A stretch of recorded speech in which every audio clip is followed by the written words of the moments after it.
Forge document చేసిన రేవంత్ రెడ్డా లేదా ఆ ఫోర్జ్ డాక్యుమెంట్ చేసిండు, వెధవ పని చేసిండు, ప్రజల్ని తప్పుదోవ పట్టిస్తున్నాడు అని చెప్పిన క్రిషాంక, ఇది ఒక్కసారి తప్పకుండా మీరు ఆలోచించాలి, తెలంగాణ ప్రజలు కూడా ఆలోచించాలని చెప్పి నేను కోరుతా ఉన్నాను.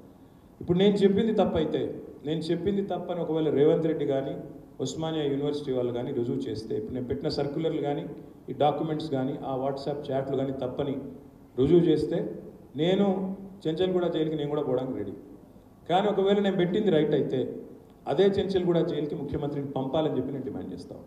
ఆ జడ్జి గారిని కూడా నేను కోరుతా ఉన్నా, ఈ విధవ పని చేసినందుకు ముఖ్యమంత్రి అయినా సరే చట్టానికి అతిథులు కాదు.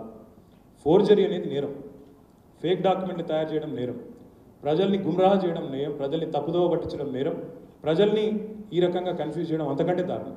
కాబట్టి తప్పకుండా కఠినంగా చట్ట ప్రకారం చర్యలు తీసుకోవాలని చెప్పి కూడా మేము డిమాండ్ చేస్తూ ఉన్నాం. క్రిషాంక్ మీద ఏ కేసు అయితే ఈ ప్రభుత్వం పెట్టిందో నేను రాష్ట్ర ప్రభుత్వానికి డిమాండ్ చేస్తూ ఉన్నా, మీరు ఇప్పటికైనా తప్పు ఒప్పుకోండి. తప్పకుండా మేము కూడా జడ్జి గారి ముంగట కూడా ఈ ఆధారాన్ని పెడతాం. ఎట్లా ముఖ్యమంత్రి స్వయంగా తప్పుదోవ పట్టిస్తున్నాడో పెడతాం.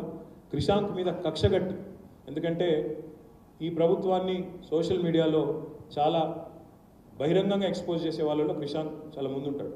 అందుకే క్రిషాంక్ మీద కక్షగట్టి వాళ్ళ ఉద్దేశపూర్వకంగా ఒక అక్రమ కేసు నమోదు చేసి జైల్లో పెట్టడం ఏదైతే ఉందో ఇది తప్పకుండా అందరం కూడా ప్రజాస్వామికవాదులు అనే వాళ్ళందరూ కూడా ఖండించాల్సిందే.